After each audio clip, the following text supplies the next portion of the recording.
여러분 오늘도 안녕하십시오. 이신건입니다. 오늘부터 20세기 위대한 신학자 교부였던 칼바르트가 쓴 교회 교의학 키르클리히의 도그마틱, 이 책을 그의 제자요 또 몰트만의 스승이었던 오토 베버가 한 권의 책으로 출판했죠. 1950년에 독일의 노이키르허너 페얼락에서 출판했는데, 이 책을 또 김광식 박사님이 수고스럽게 번역하셔서 1979년에 대한기독교서회에서 칼바르트의 교회라는 제목으로 그대로 나왔습니다. 저도 이 책을 읽었는데 칼바르트의 교회학은 너무나 방대하고 문장이 너무나 길고 복잡해서 참 이것을 완벽하게 이해하기는 정말 어렵습니다. 그래서 이제 정말 감사하게도 그의 충실한 수제자였던 오토 베버가 이 책을 한 권의 책으로 번역해서 우리나라에 또한 번역되었는데, 제가 이 책을 다시 여러분에게 번역해서 보내드리는 이유는, 첫째, 이 번역된 책이 지금은 더 이상 시중에 나오지 않고요, 절판되었기 때문에 구입할 수가 없다는 어려움도 있고요. 또 하나는 김광식 박사님은 조금 한문 세대이셔서 그런지 이 책이 중간중간에 중요한 학문적인 용어는 한자로 되어 있어요.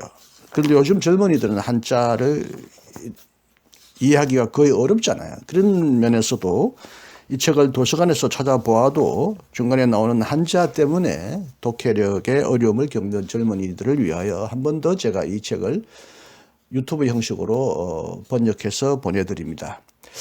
그리고 이제 김광식 박사님은 정말 존경스럽게, 정말 수고스럽게 이렇게 번역을 해주셔서 저희들이 큰 도움을 받았지만, 일부 빠진 부분이 있어요. 제일 끝부분에 원래 이 책은 29장까지 되어 있는데, 김 박사님은 그때 나온 책이 아마 그 전의 책이어서 그런지 26장까지만 번역되어 있어서 마지막 부분 3장이 빠져 있다는 거, 이것을 저는 보완해서 마지막까지, 언제까지 이것을 맞출 수 있을지 모르겠습니다만 시작이 반이라고 한번 시작해 보기로 하겠습니다.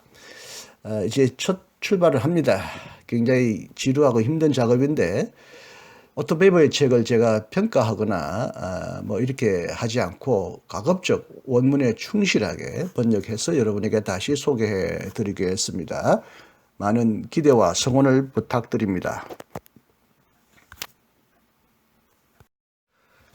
자, 교회학 반트 1권의 1, 하나님의 말씀과 교회학입니다.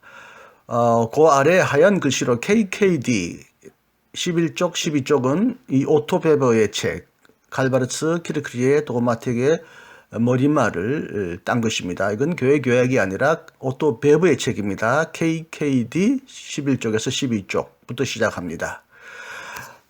그리고 이제 본문에 나오는 숫자 페이지는 이 책이 아니라 원래 칼바르트 교회학의 페이지입니다. 물론 독일 책이죠. 그 책의 표기이라는 점을 여러분 고려하셔서 페이지를 이해하는 데 어려움이 없기를 바랍니다. 오늘은 첫 번째로 하나님의 말씀과 교의학 KKD 11쪽에서 12쪽까지를 여러분에게 소개해 드립니다.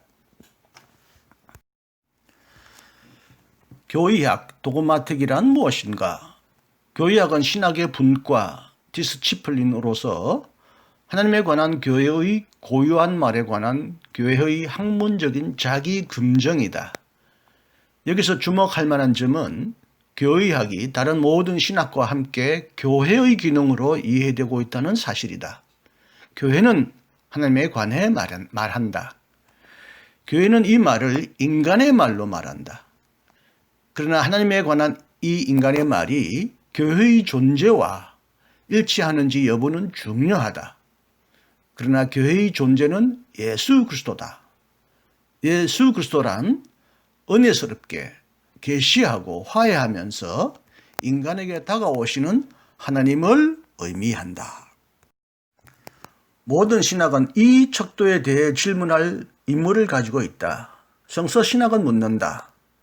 그리스도인의 말이 이로부터 나오는가? 실천신학은 묻는다. 그리스도인의 이 말이 이로 인도하는가? 교약은 묻는다. 그리스도인의 말이 이와 일치하는가? 상응하는가? 정직하게, 다시 말하면 충성스럽게 이 질문을 던질 때 교의학은 학문이다. 이것은 교의학이 다른 학문에게 유효한 척도에 자신을 재어볼 의무를 진다는 것을 의미하지 않는다. 교의학을 학문이라고 부를 수 있는 것은 1. 하나의 특정한 인식 대상을 위해 노력하고 2. 특정한 자체적으로 일관된 인식의 길을 걷고 3. 이 길에 대해 자기 자신과 모든 사람에게 해명할 수 있기 때문이다. 따라서 교의학은 자의적인 행위, 임의적인 행위, 비밀스러운 학문, 허튼 소리, 수다가 아니다. 교의학은 학문 이상 매어도 아니다. 오히려 교의학은 다른 학문에 비해 자신이 존재론적으로 더 높은 위치에 올리려는 모든 시도에 저항하며 거꾸로 이방인의 일반 학문에 맞서 저항하지도 않는다. 물론 이방인의 학문을 진지하게 여김으로써 다른 이름 아래 자신을 다른 학문과 고상하게 구별할 이유도 없다. 교의학은 그리스도인의 말이 자신에게 절대적으로 주어진 기준과 일치하는지 방법론적, 학문적으로 묻는다. 이 기준은 무엇인가? 이것은 교의학이 비로소 발견할 수 있는 것이 아니라 이미 여기 있다. 이미 여기에 존재하고 있다. 현존하고 있다. 교의학은 하나님이 교의 존재인 예수 그리스도 안에서 진리다라는 사실을 전제한다. 물론 그는 바로 우리를 위해 진리다. 이 진리를 신앙하는 인식과 인정 속에서 교의학은 일어난다. 따라서 교의학은 인간의 진리가 아닌 하나님의 진리를 표명한다는 확신 속에서 신앙의 명제로서 자신의 고유한 대상을 바라보는 가운데서 실행되어야 한다. 다른 한편으로 진리가 신앙 속에서 알려진 만물의 척도로서 전제된다는 말은 이 진리가 결코 손앞에 있는 포한된 눈앞에 존재하고 있는 그런 것으로 전제되어 있는 것은 아니라는 것을 말한 것이다. 따라서 하나님의 확실성, 게비스하이트는 인간의 확신, 지허하이트는 안정성으로도 번역할 수 있습니다. 인간의 안정성으로 바뀔 수 없다. 이것은 교회가 제정한 교의에 관해서도 해당한다. 교의가 계시의 진리가 아니다. 계시의 진리는 오직 홀로 자유롭게 행동하시는 하나님 자신이다. 따라서 교의학은 교의에 관한 학문이지만 오직 종속적인 의미에서만, 그리고 첫 번째 김강식 교수님은 첫 번째 의미와 은밀하게 관련시켜서 이렇게 번역하셨는데 원문에는 의미라는 말이 없습니다.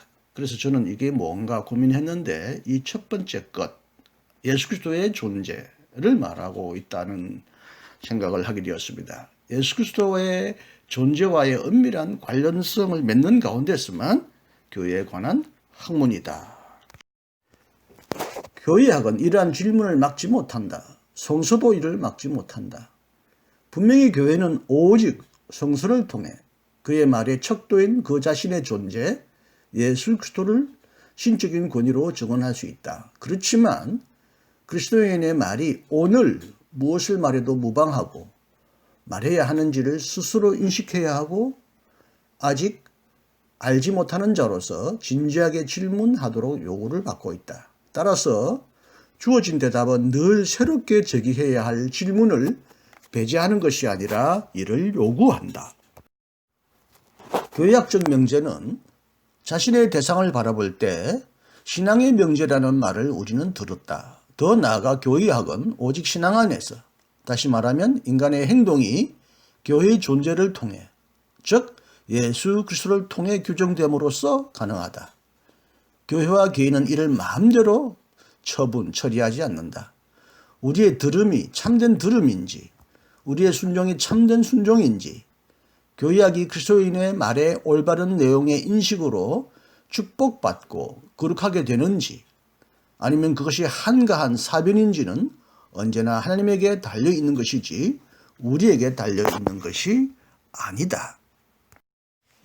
신학자가 아무리 열심히 회개하려고 애써도 또는 신학적 사고의 실존적 특징을 아무리 열심히 파고들어도 교의학 수행이 신앙의 행위로서 하나님의 자유에 달려있다는 점은 전혀 바뀔 수 없다. 이 자유는 하나님의 은혜의 자유로서 기도 안에서 경배의 대상이 된다. 따라서 기도의 태도가 없다면 교회학적 작업은 가능하지 않다. 여기서 기도가 무엇인지를 더 깊이 자세히 알려면 칼바르트가 말년에 강의하고 펴낸 책 개신교신학 입문, 저의 유튜브 강의에도 이미 올라가 있죠. 네 번째 신학적 작업에 기도, 연구, 봉사, 사랑으로 신학을 한다고 말했는데 여기서 기도가 먼저 나옵니다. 여기서 이 기도가 무엇을 의미하는지 살펴보시면 도움이 되겠습니다. 자, 첫 출발을 했습니다. 끝까지 잘 갈 수 있도록 기대해 주시고 기도해 주시기 바랍니다. 자, 또 만나요. 오늘도 행복하십시오. 감사합니다.